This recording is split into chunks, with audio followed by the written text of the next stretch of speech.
Estamos nuevamente aquí delante de tu presencia. Nos hemos gozado. Les invito a que abran sus Biblias en el libro de Romanos 8:15, capítulo 8. Damos la bienvenida a todos los que nos siguen a través de la web. Somos la Iglesia, la misericordia de Dios es infinita. Les invitamos a que nos visiten, a que se unan al cuerpo de Cristo. Si es que aún no tienen iglesias, tienen conocidos, invítenos a que se nos acerquen a este lugar. Estamos en Lawrenceville, en Atlanta, Georgia. Estamos llevando un estudio muy precioso que habla de la depresión espiritual.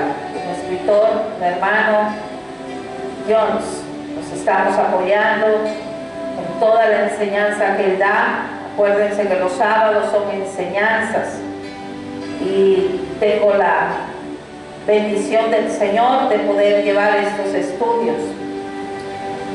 Libro de Romanos 8, versículo 15.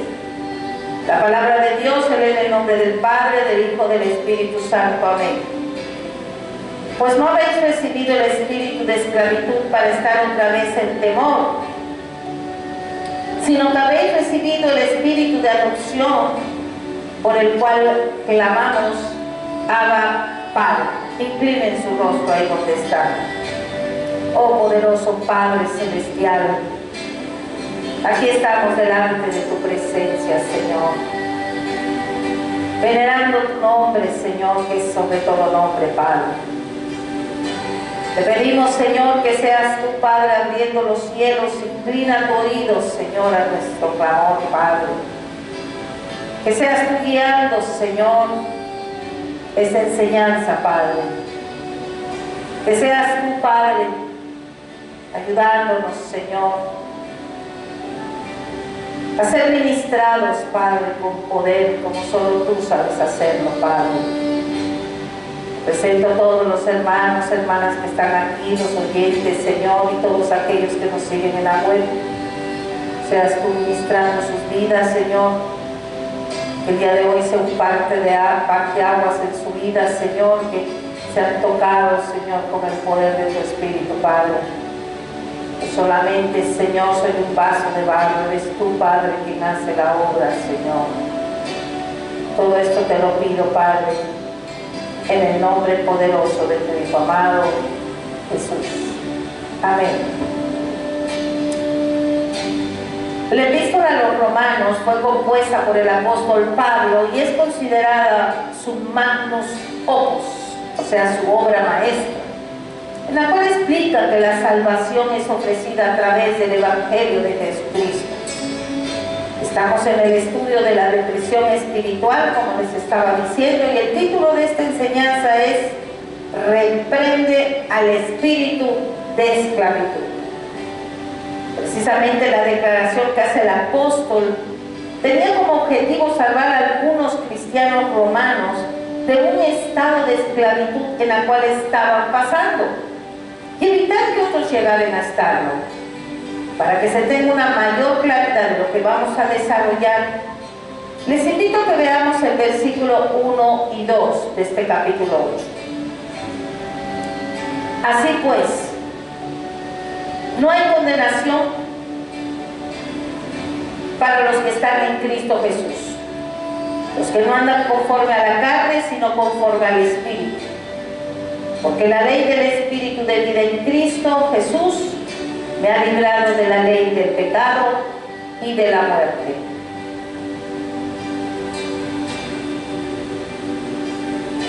Entonces, con esto que estamos leyendo, estamos viendo que tenemos una obligación, pero no es la de vivir conforme a la carne.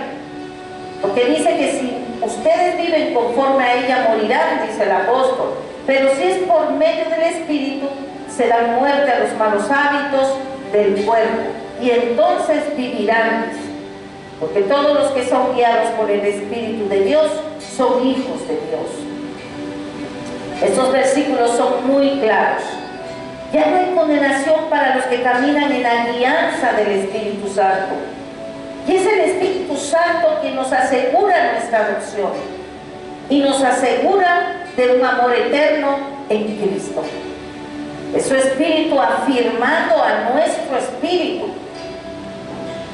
Cuando Cristo estaba por entregar su vida por nosotros, Él dijo en el Evangelio de Juan, en el capítulo 16, en el versículo 7 dice así: pero yo os digo la verdad, os conviene que yo me vaya, porque si no me fuera, el Consolador no vendría a vosotros, mas si fuere, os lo enviaré. Y cuando Él venga, convencerá al mundo de pecado, de justicia y de juicio. De pecado, por cuantos no creen en mí; de justicia, por cuanto voy al Padre y no me veréis más; y de juicio, por cuanto el príncipe de este mundo ha sido ya juzgado. Como podemos ver, el apóstol nos dice que todos los que son guiados por el Espíritu de Dios son hijos de Dios. Y hay que tener mucho cuidado de pensar que ser guiados por el Espíritu es una condición previa, o sea, antes de ser un hijo de Dios. Eso no es así. Nos hacemos hijos de Dios primero y luego el Espíritu de Dios nos guía. Pablo no dijo, él no dijo, todos los que van a la iglesia son hijos de Dios, no. Tampoco él dijo que todos los que leen la Biblia son hijos de Dios, ni que todos los que participan en la comunión son hijos de Dios. Él no dijo eso. Ahora, ¿cómo podemos saber si somos guiados por el Espíritu de Dios? Primeramente, el Espíritu de Dios nos guía al arrepentimiento genuino delante de Dios. En automático dejas de pensar en ti y fijas tu mirada en Jesús, quien nos guía a la verdad, al amor, a ser útiles y a la santidad. Te hace ver la maldad que está en tu corazón. Por eso dice, convence al mundo de pecado. Solo el Espíritu de Dios te convence de pecado. Nadie puede hacerlo por entendimiento o por mucho que lea la Biblia, no. Ni los apóstoles, nadie. ¿Y por qué es tan difícil que una persona llegue a esta convicción?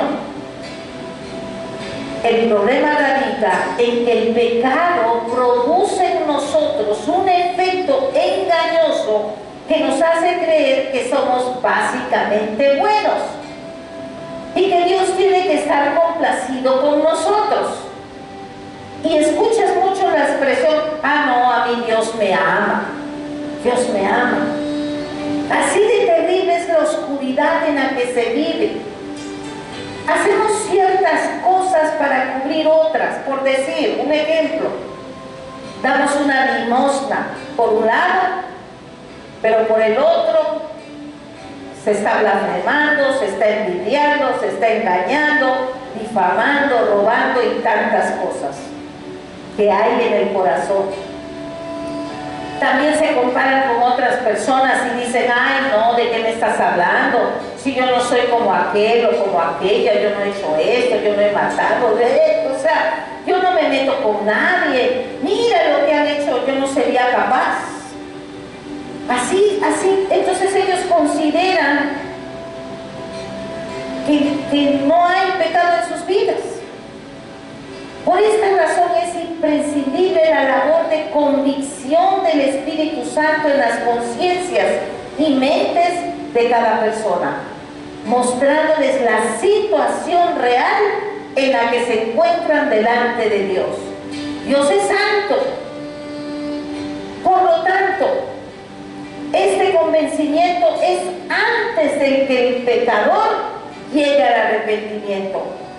Y es este arrepentimiento junto con la fe cuando se produce la auténtica conversión.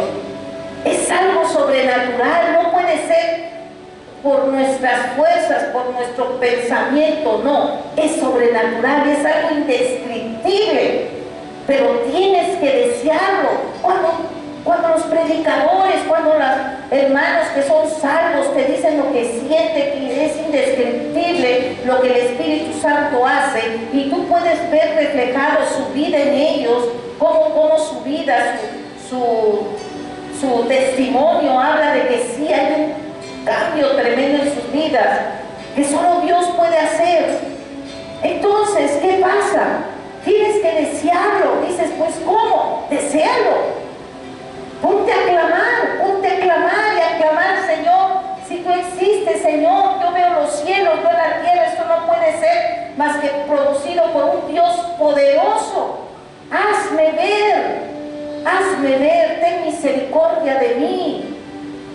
Y cuando el Espíritu de Dios, después de la conversión, tú le permites que controle tu vida y guíe tu espíritu, su espíritu en tu espíritu, entonces, solo entonces, Él nos va ayudando y el Espíritu nos guía con dirección, nos acerca a Dios, nos impera a orar, a escudriñar las Escrituras, a conocer al Dios que nos ha dado su salvación. Hay agradecimiento en tu corazón. Ya no eres la misma, ya no puedes ser el mismo, ya no puedes blasfemar, ya no puedes gritar. Y si lo estás haciendo, tienes mucho en qué pensar. Pero recuerda que el Espíritu es caballeroso. Él pone en nuestro corazón esa inquietud, en nuestra conciencia. Y Él está ahí para que nosotros cambiemos. Él habla a nuestra conciencia, y si uno actúa y cambias, eso ya es caminar con el Señor después de la conversión. Es también el resucitar en la nueva persona junto con Jesucristo. La vieja naturaleza se deja atrás. Es una lucha, es un caminar, son peleas, sí, pero tenemos el Espíritu que nos sostiene, que nos guía, que nos sustenta y nos fortalece cuando ve que nos sometemos a Él. Y poco a poco se va incrementando la fe. Recuerdan que vimos anteriormente que la fe es acción, es actividad. Y esa es la verdadera conversión. Ilumina la mente. Primero es la mente, después pasa el corazón y después pasa la voluntad. ¿Sí? Y somos guiados por un gobierno de autoridad. Vamos al Evangelio de Mateo, en el capítulo 7, versículos 28 y 29.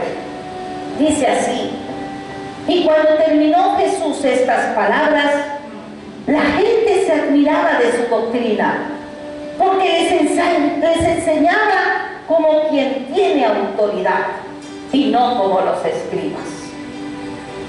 Hay autoridad. Jesús es la autoridad. Y el vivir como un hijo de Dios significa una relación íntima y de gozo con Dios, no como la esclavitud y temor mostrados por la ley. El Espíritu mismo nos da testimonio a nuestro espíritu de que somos hijos de Dios. Tú sabes cuando eres salvo, nosotros sabemos, tú lo puedes sentir. Y no necesitas testificar, pues tu conducta lo demuestra. Cambias tu manera de pensar, cambias tu manera de actuar. Ahora, esto no quiere decir que no haya quienes piensen equivocadamente que son hijos de Dios, muy aparte del testimonio del Espíritu. Hay muchos que no han recibido la conversión, pero se dicen hijos de Dios. Y son piedras de tropiezo. También hay cristianos cuyas mentes están tan nubladas por ataques espirituales que comienzan a creer la mentira de que después de todo no son hijos de Dios.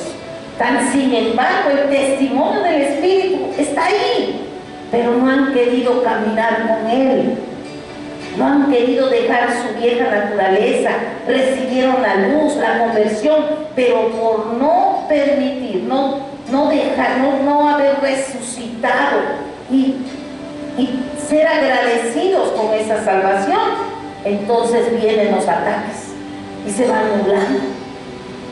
Para resumir esto, no debemos preguntarnos si en verdad somos cristianos o no. Los hijos de Dios saben quiénes son. Mi querido oyente y hermanos, hermanas en Cristo, hay dos testigos de nuestra salvación: nuestro propio testimonio y el testimonio del Espíritu Santo. El apóstol Pablo les dijo a los hermanos en Roma, como vimos en el versículo base, Romanos 8:15: pues no habéis recibido el espíritu de esclavitud para estar otra vez en temor. Romanos 8:15. El apóstol Pablo quería darles el antídoto para combatir ese espíritu de depresión espiritual. Este espíritu, déjeme decirle, es esclavizante, derrota y da desaliento, es horrible, es una amenaza constante en la vida cristiana. El apóstol quería ayudar a la gente a que realmente disfrutara y viviera su fe, la fe cristiana en la cual habían creído. Perdón. Ahora, viene la pregunta: ¿qué estaba causando desaliento en los hermanos de Roma? Tenían un problema y era grave.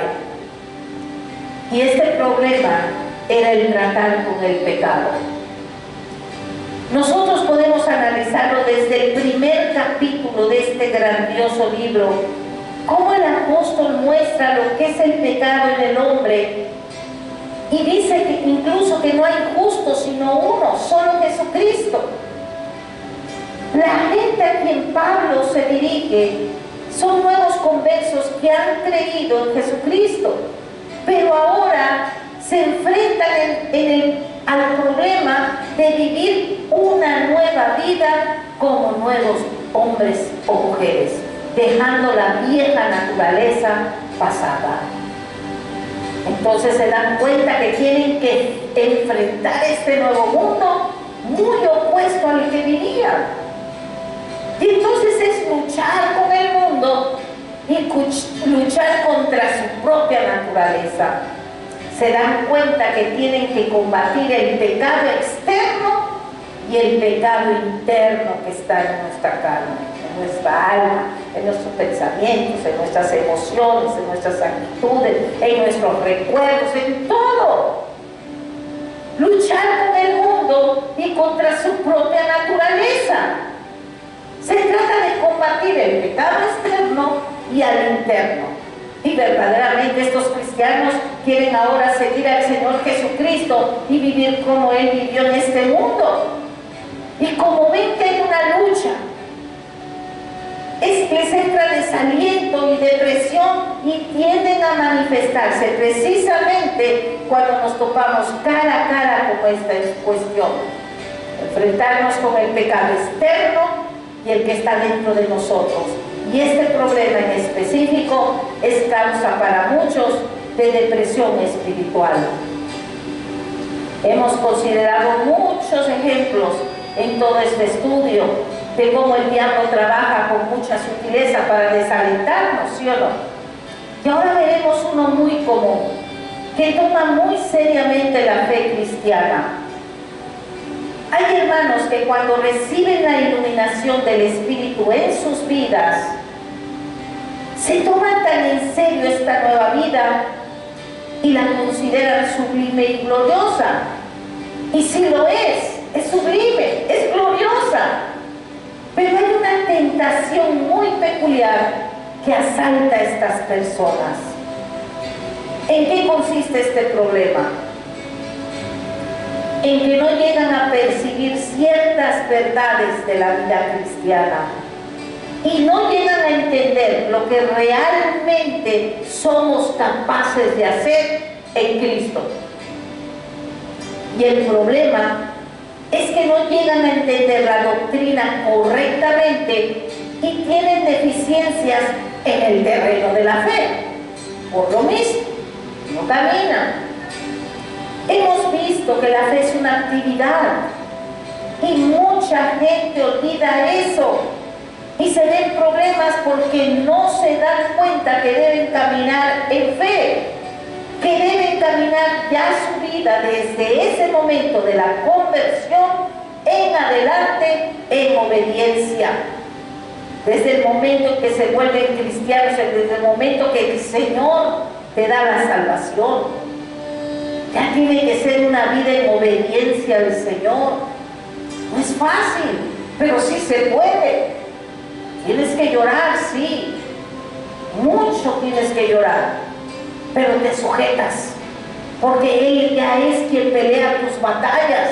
Ya no eres tú, ya no abres la boca, ya no actúas, aunque quieras, porque son tus hábitos, tus emociones, pero dices no. El Señor me dice, deja que yo pelee tu batalla.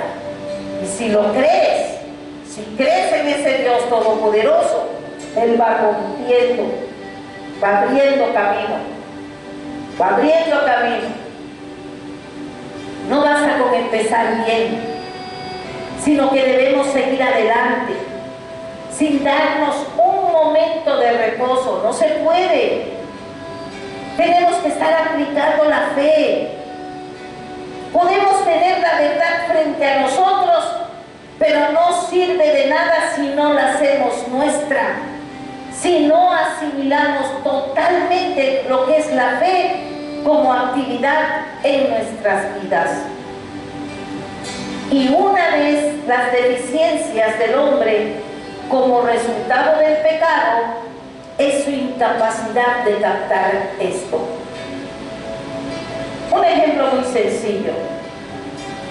¿Le ha sucedido que después de leer varias veces algún pasaje de las Escrituras que pensaba conocer, pero llega un momento que de pronto cobra vida y le habla como nunca lo había hecho? ¿Le ha pasado? ¿Se ha dado la oportunidad?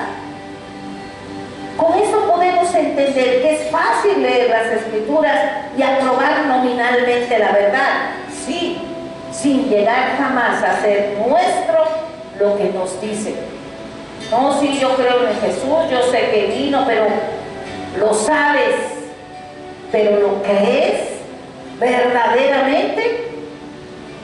Y este es precisamente el problema que estamos considerando, en que cree en el cristiano un espíritu de esclavitud. El apóstol Pablo nos dice: ustedes no recibieron un espíritu que de nuevo los esclavice al miedo. ¿A qué se refiere? A que muchos cristianos toman una actitud de convertir la vida cristiana en una nueva ley. Una ley exigente que les esclaviza. Empiezan a poner reglas. Ellos han llegado a entender que Cristo los ha liberado de la ley del Antiguo Testamento, los 10 mandamientos o la ley moral como guía de salvación. Ellos saben que Cristo los libertó de esto y saben que nunca podrán cumplir la ley por sus propios esfuerzos. Es imposible. Se dan cuenta que Cristo nos ha redimido de la maldición de la ley y empiezan a ver la vida desde una perspectiva positiva y de modo muy sutil y casi inconscientemente convierten esta nueva vida en una nueva ley que les hace caer en ese espíritu de esclavitud o servidumbre.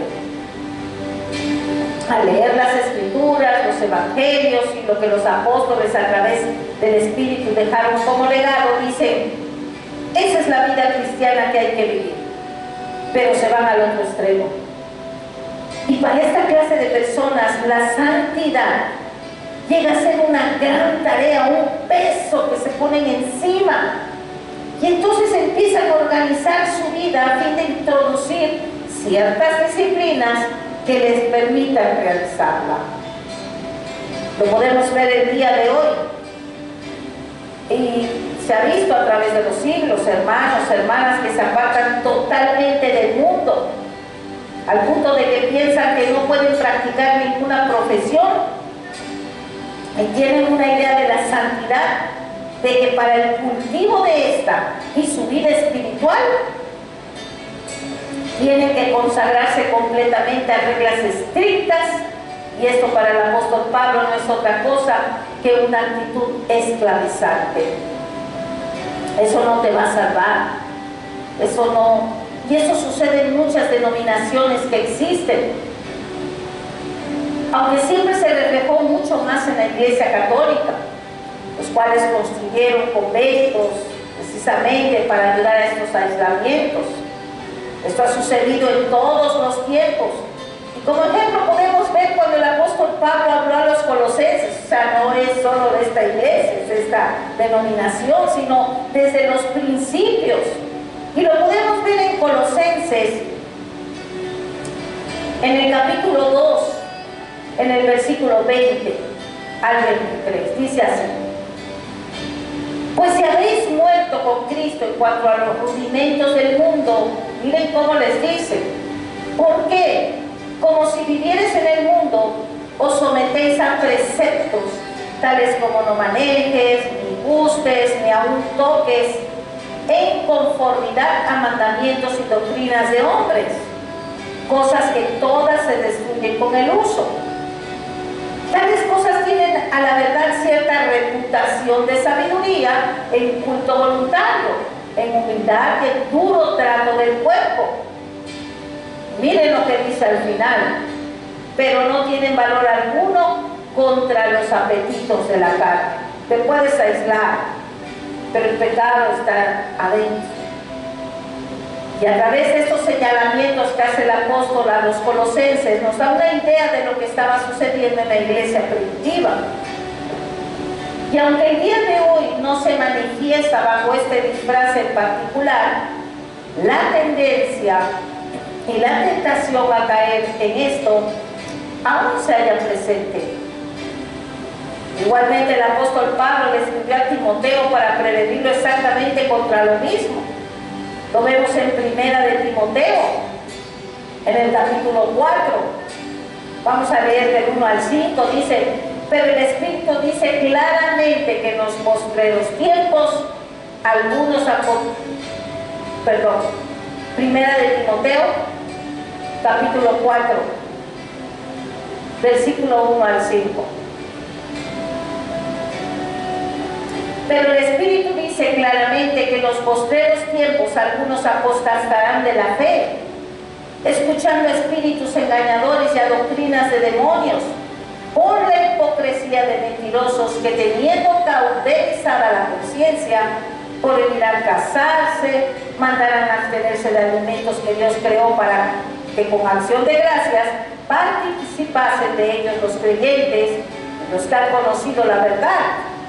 Porque todo lo que Dios creó es bueno, y nada es de desecharse si se toma con acción de gracias, porque por la palabra de Dios y por la oración es santificado. Y así sucede en muchos casos el día de hoy. El hermano John Jones comenta un caso donde una dama cristiana dejó de comer carne porque creía que los cristianos no deberían de hacerlo para no matar animales, porque eso significaba violar al espíritu de amor.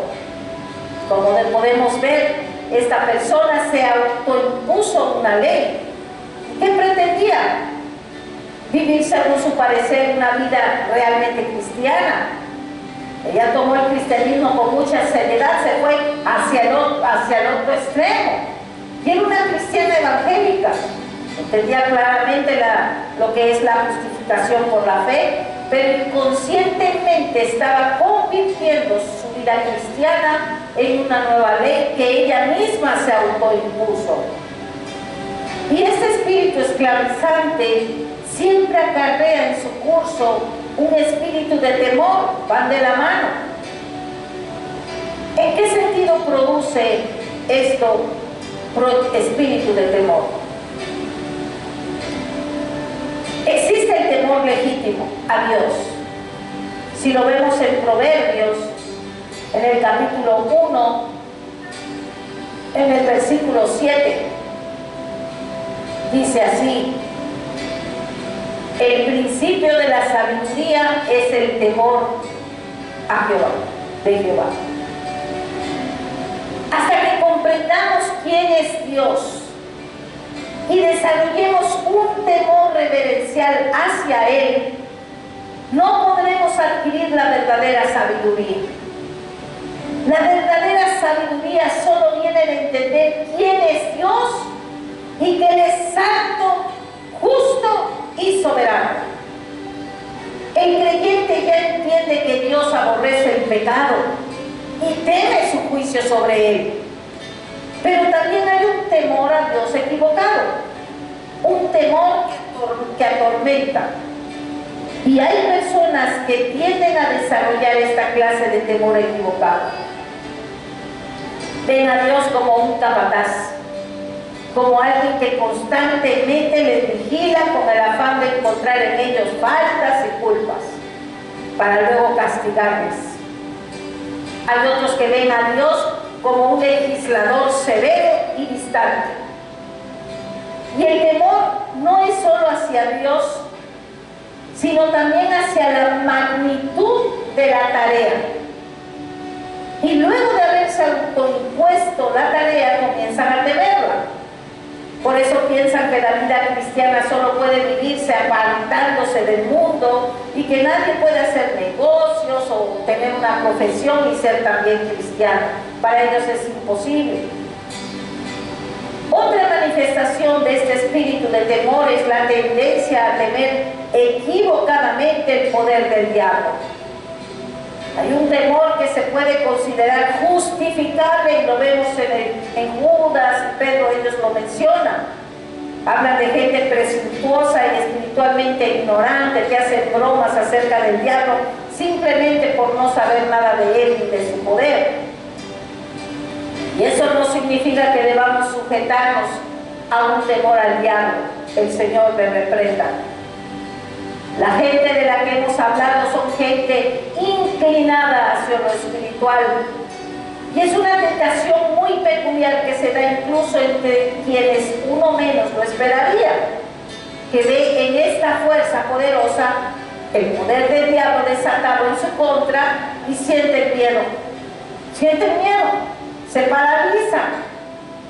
Gente así también teme al pecado que habita dentro de ellos, lo que hay en su alma, en sus pensamientos. Ellos se espantan mismo de lo que sienten, de lo que piensan, y pueden captar la negrura de su propio corazón y se denuncian a sí mismos.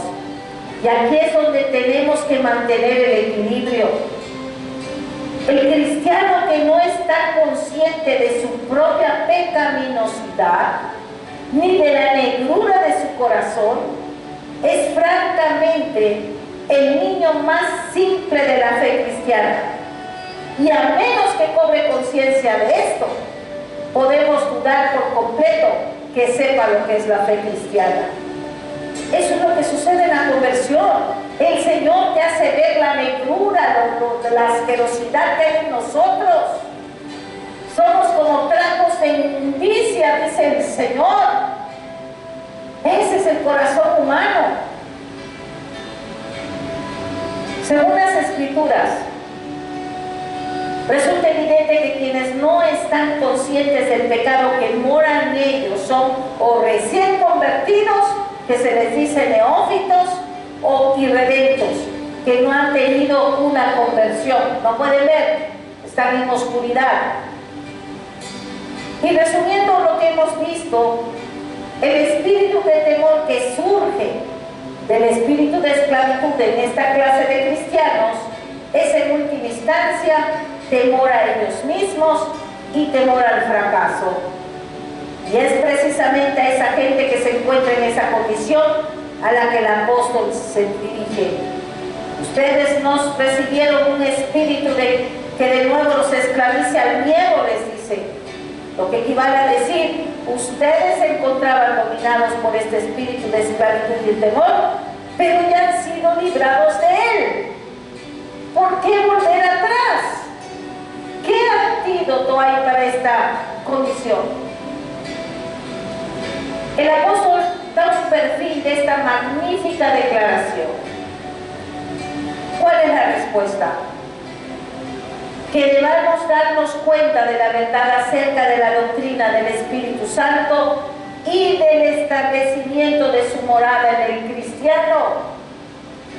El mensaje, que de acuerdo con el apóstol actúa de dos maneras. La primera es que al enfrentarnos a esta formidable y gloriosa tarea de negarnos a nosotros mismos, tomar la cruz y seguir al Señor Jesucristo, ahí debemos darnos cuenta de que tenemos que andar por este mundo tal como Él anduvo. Y al darnos cuenta de que se ha nacido de nuevo y de que Dios te ha creado a nueva imagen y semejanza a la de su Hijo, y al comenzar a preguntar, ¿quién soy para vivir así? ¿Cómo puedo esperar que alguna vez pueda hacerlo? Viene la respuesta, que es la doctrina del Espíritu Santo. La verdad es que el Espíritu Santo mora en nosotros. ¿Qué nos enseña esto? Antes que nada, me hace recordar el poder del Espíritu Santo que está en mí. El apóstol te ha hablado de esto en el versículo 13, donde se ocupa de la cuestión de cómo dejar de vivir conforme a la naturaleza humana. Estamos en Romanos 8, vamos al versículo 13. Dice así: porque si vivís conforme a la carne, moriréis. Mas si por el Espíritu hacéis morir las obras de la carne, viviréis. Aquí Pablo retoma la misma enseñanza. Vamos a 2 de Timoteo, pero no pierdan Romanos porque vamos a regresar. 2 de Timoteo 1:7. Porque no nos ha dado Dios espíritu de cobardía, sino de poder, de amor y de dominio propio. Lo que Pablo, el apóstol, está diciéndole a los romanos es lo siguiente: ustedes deben darse cuenta de que su vida no depende de ustedes. Ustedes piensan que esa tarea es de ustedes, como si por ustedes mismos tuvieran que vivir la gran vida cristiana.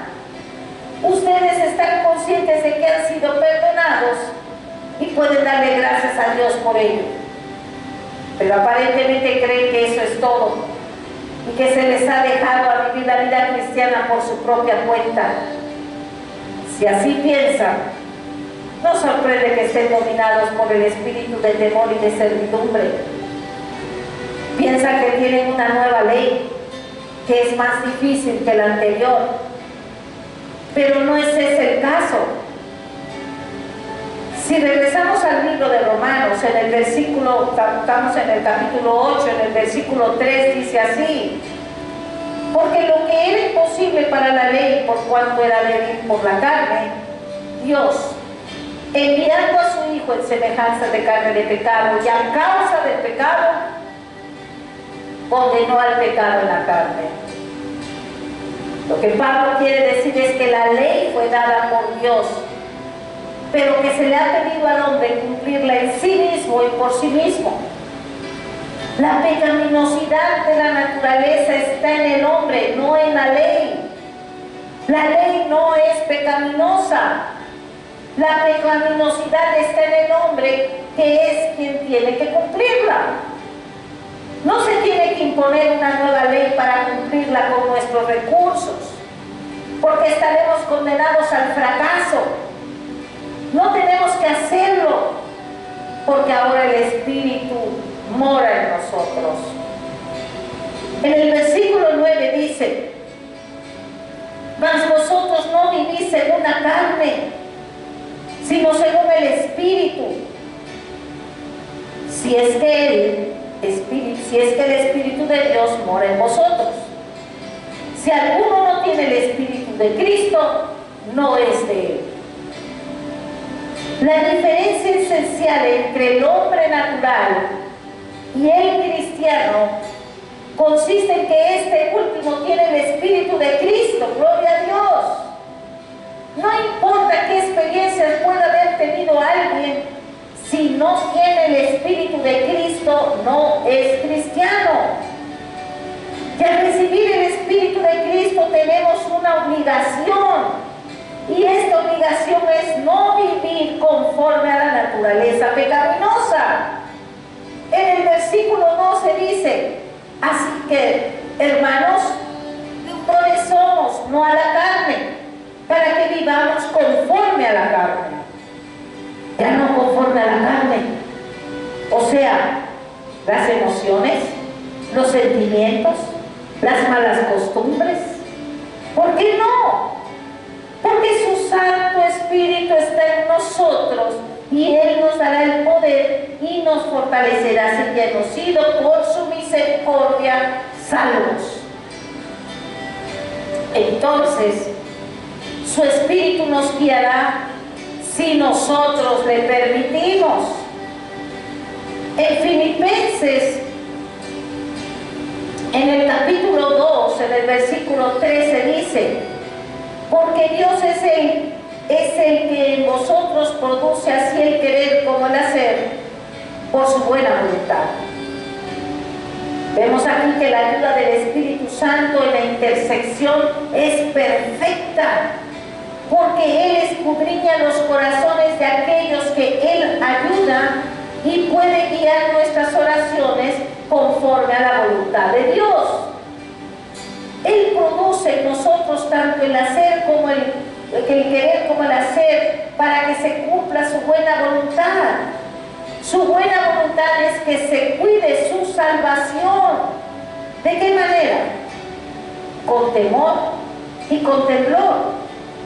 En ese mismo versículo siguiente dice así, en el anterior, perdón, en el 2:12 dice así: por tanto, amados míos, como siempre habéis obedecido, no como en mi presencia solamente, sino mucho más ahora en mi ausencia, ocupados en vuestra salvación con temor y temblor. Es terrible ver el día de hoy que la gente no tiene miedo cuando se convierte, ni lo tiene después. No saber lo que significa temblar. Lleven a cabo su salvación con temor y temblor, pues Dios es quien produce en ustedes tanto el querer como el hacer para que se cumpla su buena voluntad. He aquí, una vez más, el Espíritu hablando. Así es como nos libramos del espíritu de servidumbre y de ese falso espíritu de temor. Debemos cobrar conciencia de que el Espíritu de Dios está en nosotros. Debemos poner los ojos en Él. Debemos buscar su ayuda y apoyarnos en Él. Lo cual no significa que debamos ser pasivos. No. Ya tengo el Espíritu, Él va a hacer todo lo demás, recibí la salvación y sigo la misma vida. Imposible. No es así. Significa que creemos en Él, creer verdaderamente, y que a medida que luchamos, que dejemos ese viejo hombre, Él nos infunde su poder. Ni siquiera nos habríamos molestado en ejercitarnos si Él no nos hubiera impulsado a hacerlo. Él actúa en nosotros y nosotros lo llevamos a cabo. Cuando estamos conscientes de esto, la tarea no es imposible, créeme, no es imposible. En Gálatas, en el capítulo 4, en el versículo 6 dice: y por cuanto sois hijos, Dios envió a vuestros corazones el Espíritu de su Hijo, el cual clama: Abba, Padre. El Espíritu de su propio Hijo. Estamos conscientes de que como cristianos tenemos en nosotros el mismo Espíritu Santo que estaba en el Hijo de Dios cuando Él anduvo aquí en la tierra. ¿Hay esa conciencia? El Padre da el Espíritu y Él nos ha dado este mismo Espíritu que estuvo en su Hijo. El Espíritu que fortaleció al Hijo nos fortalecerá a nosotros. He aquí el argumento de pago. Ese es el argumento del apóstol Pablo. El segundo principio nos recuerda la presencia del Espíritu Santo en nosotros, en nuestra relación con Dios. Como hijos debemos tener madurez espiritual, ya no como niños. Somos hijos en el sentido más amplio y en pleno ejercicio de todas nuestras facultades, con una mente renovada cada día, mente, alma, corazón, todo. El solo hecho de estar conscientes de esto nos libra del espíritu que de nuevo esclaviza al miedo. Con eso no se ha saudado la reverencia y el temor piadoso, pero sí se desecha el temor que tiene aparejado al espíritu de servidumbre. Nos hace ver que el propósito de nuestra vida cristiana no es solo el de cumplir con ciertas normas, sino más bien el de complacer a nuestro Padre Celestial, porque Él es nuestro Padre. El Espíritu que nos adopta como hijos y nos permite clamar, Abba, Padre. Un espíritu esclavizado no ve a Dios como un Padre, pues no se ha dado cuenta de que Dios es Padre. Todavía lo considera un juez que le condena, pero eso es erróneo. Como pueblo cristiano debemos aprender a hacer nuestro, por fe, el hecho de que Dios es nuestro Padre y siempre está cuidando de nosotros.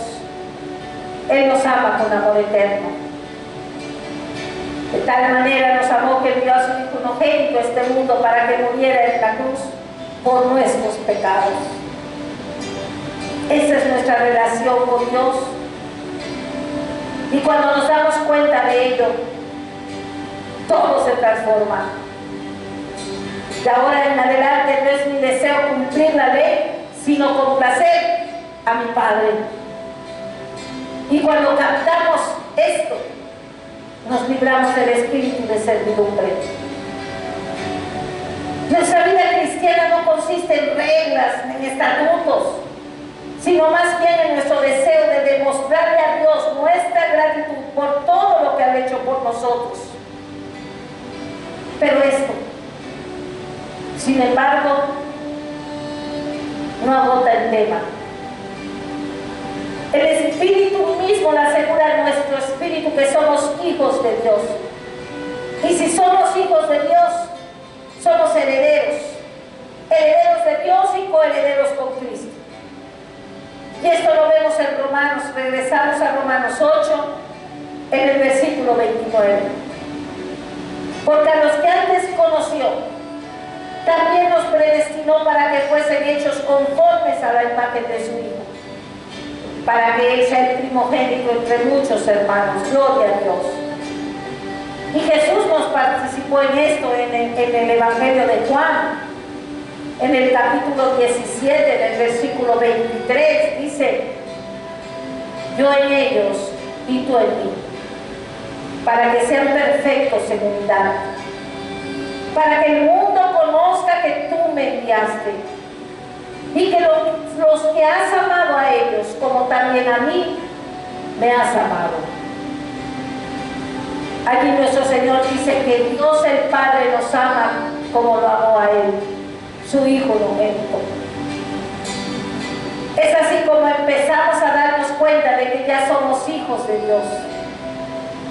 Nos hallamos investidos ya de esta nueva dignidad, de esta nueva condición, de este nuevo estatus, de tan gloriosa posición. Nos viste de lino fino. La vida cristiana y la razón para vivirla consiste en darse cuenta de que ya pertenece uno a Dios y de que se le debe glorificar.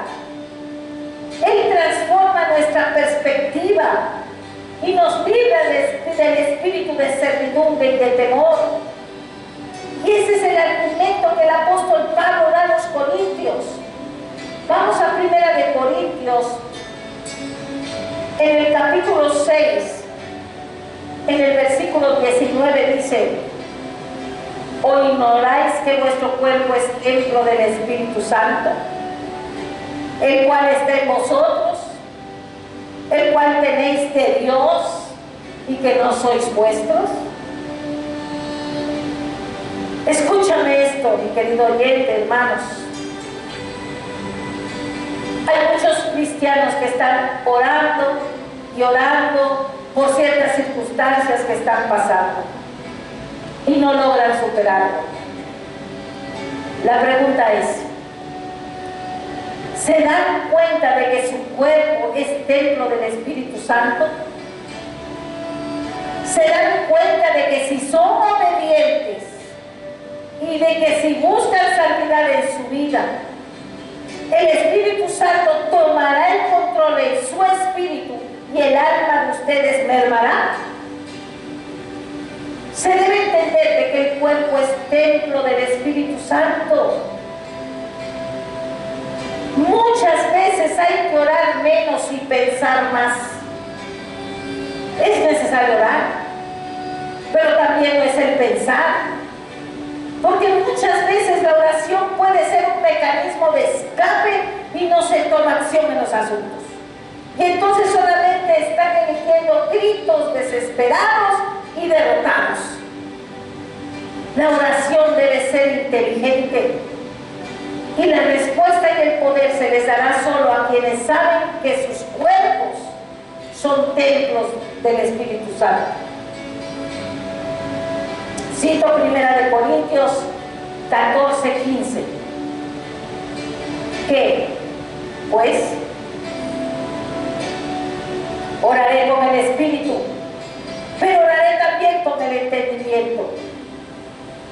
Cantaré con el Espíritu, pero cantaré también con el entendimiento. Finalmente, el Espíritu Santo que está en nosotros nos recuerda, por supuesto, nuestro destino como coherederos con Cristo. Así es como ha de verse la vida cristiana. Regresando a Romanos 8, en el versículo 38 y 39, los últimos, dice así: por lo cual estoy seguro de que ni la muerte, ni la vida, ni ángeles, ni principados, ni potestades, ni lo presente, ni lo porvenir, ni lo alto, ni lo profundo, ni ninguna otra cosa creada nos podrá separar del amor de Dios, que es en Cristo Jesús, Señor nuestro. Gloria a Dios, aleluya. No es cuestión de ajustarnos a una norma, no es cuestión de ajustarnos a imposiciones que pone el hombre, ni de esforzarnos vanamente por hacer algo, sino que es cuestión de estar preparados para ir al sitio que nos espera. Estar preparados, dice el Señor. La manera de librarnos del espíritu de servidumbre y de temor es saber que si somos hijos de Dios, nuestro destino es el cielo y la gloria, y que todo lo que vemos dentro y fuera de nosotros no puede alterar ese plan. Cito 1 de Juan, capítulo 5, versículo 4. Porque todo lo que es nacido de Dios vence al mundo. Y esta es la victoria que ha vencido al mundo, nuestra fe. ¿Fe en qué? Fe en mi destino final. En el capítulo 3, igual de 1 de Juan, en el versículo 2, dice así: amados, ahora somos hijos de Dios, y aún no se ha manifestado lo que hemos de ser. Pero sabemos que cuando Él se manifieste, seremos semejantes a Él, porque le veremos tal como Él es. Gloria a Dios. ¿Y eso a dónde nos lleva? A lo que leemos en el versículo siguiente. Versículo 3 dice así: y todo aquel que tiene esta esperanza en Él, se purifica a sí mismo, así como Él es puro. No hay nada santidad. Como el darnos cuenta de que somos herederos de Dios y coherederos con Cristo, que nuestro destino es cierto y bien definido y que nada puede evitar que así sea. Y cuando cobramos conciencia de esto, nos purificamos a nosotros mismos, así como Él es puro, y sentimos que no hay tiempo que perder. He aquí el práctico argumento del apóstol en estos 3 versículos. Así es como debe vivirse la vida cristiana. No la convirtamos en una ley, sino démonos cuenta de que hemos recibido al Espíritu Santo. Llevemos a la práctica este tema, que nuestro Padre nos observa y que está pendiente de nosotros. Y si me permite usar el lenguaje de las Escrituras, Él nos cela porque somos suyos. Nosotros somos de Cristo, somos sus hermanos. Y el Espíritu Santo mora en nuestro cuerpo mismo y nuestro destino es la gloria. Y entonces, ¿qué? Pues que al entrever tal destino debemos decir: tome mi alma tu salvación entera. Levántese sobre el pecado, temores y cuidados. Gócese en hallar en cada prueba algo tranquilo que hacer o soportar. Piense en el Espíritu que en mí habita, en la sonrisa que el Padre le obsequia, en el Salvador que murió por rescatarme. ¿Cómo podría mi alma afligirse si ya soy hijo del cielo? Alma mía, alaba a Jehová y no olvides ninguno de sus beneficios. Él nos ha rescatado del hoyo cenagoso.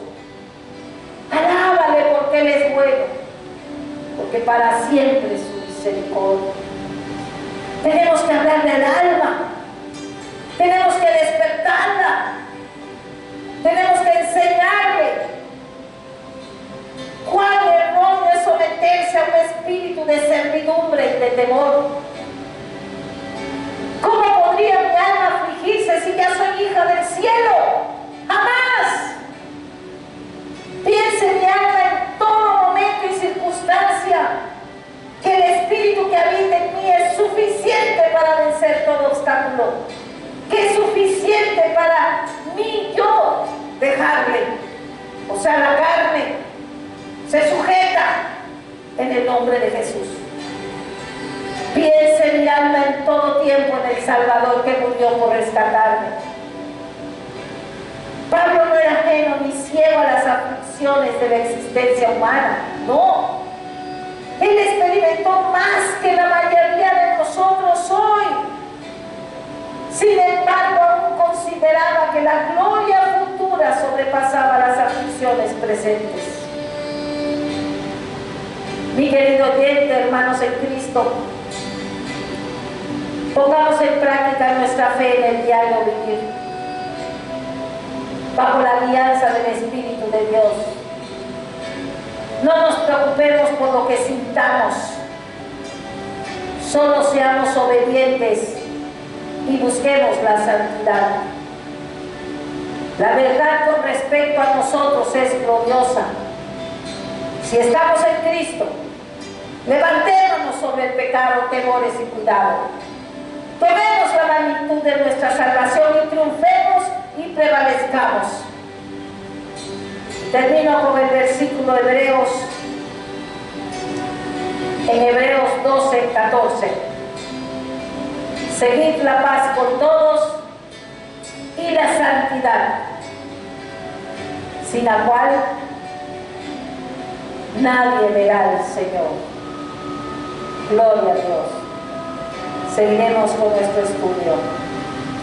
Inclinen su rostro, se ponen de pie, vamos a orar.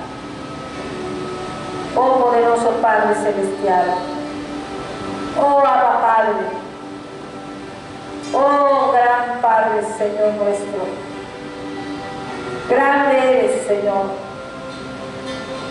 Oh, sempiterno Dios. Grande eres, Señor. Tus maravillas, Señor. Gracias, Padre. Gracias por tu Espíritu que nos sustenta. Gracias por tu Hijo amado, Señor, que tú diste, Señor, que vino en obediencia. Gracias por hacernos herederos y coherederos junto con Él, por hacernos Cristo, tus hermanos. Gracias, Padre. Yo oro por todas estas almas, Señor, y aquellos que escuchen, Señor. Reprendemos ese espíritu de esclavitud, Señor. Si es tu voluntad, abre esos corazones, Padre, esos ojos de entendimiento en ellos, Padre, para que puedan entender en quién están parados, en la roca que es Cristo, Padre. Que tu Espíritu es suficiente, Señor. Que puedan entender que nuestro cuerpo es templo del Espíritu Santo. Que tenemos que vivir en santidad, Señor, sujetados a ti, Padre. Oh poderoso Dios, que tu Espíritu es suficiente, Señor. Todo esto te lo pido en el nombre poderoso de Jesús. Amén. Amén.